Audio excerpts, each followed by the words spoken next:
Good morning. How you doing? Okay, so in life we all have to find our thing. We all have to find our one thing. And if you know me good enough, you know I went on a lot of really heavy acid trips when I was in high school about who God is and whether God exists and who am I and where's my home, which I didn't even know what that question meant. I'm like, where's my home? So I needed my one thing to be very realistic. I needed it to match a real definition of my life experiences and who God is. Like the whole idea of a God being a man in the sky. Just that's it's too obvious. That's an elitist power struggle way of looking at it. God is. It's like the Native Americans say God is the Great Spirit. God is in everything, the Almighty Creator. And so I searched lots of things. I almost became Baha'i, which is a Persian faith. And in fact, I was pretty much was Baha'i, and then I prayed. And at the same time, I was studying Rastafarianism, and I never meant to be a Rasta.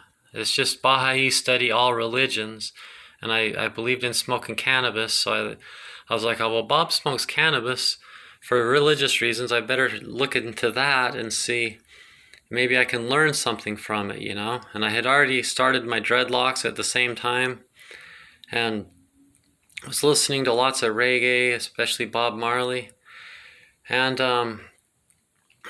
I decided not to be Baha'i because they don't believe animals have souls, and they don't believe in ever praying with your own words. And I prayed to Baha'u'llah, who they believe is the second coming of Jesus, and it just didn't feel right. And then I prayed to Haile Selassie, and suddenly I was home, this home that I was searching for. And then really quick, it's all made sense, and I became Rasta.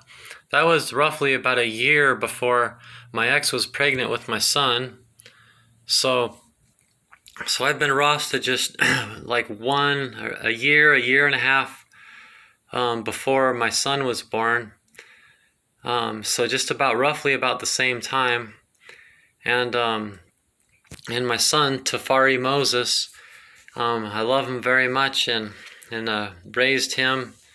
Later would be raised him as a single parent. I was a stay-at-home parent when I was married, and then I was a single parent when I wasn't, and put a lot of work and energy into raising him and everything. And it just I always needed something to match my life experiences. I'd been around a lot of drugs. The idea of putting cannabis on a pedestal and demonizing all the other options is just there's lots of wisdom in that, and it matches my experiences and what I've seen with friends that have used other drugs. Like, I've never used crystal meth, but almost like probably 80% of my friends have. I've been around things like that a lot. I did go through an experimental phase where I was smoking crack and slamming heroin and doing all kinds of drugs, and my best friends were gang members, and it just I've been here and there and everywhere, and I need something that matches my life experiences, something that I can actually believe in, not just because other people say, but because it's really what I believe, because it matches my life experience. So I hope you enjoy this playlist I've put. That was now 22 plus years ago, and I've learned a lot, so I've put a lot into. So I hope you enjoy it, and maybe some of the concepts you can adopt into your one thing, and you can personalize it.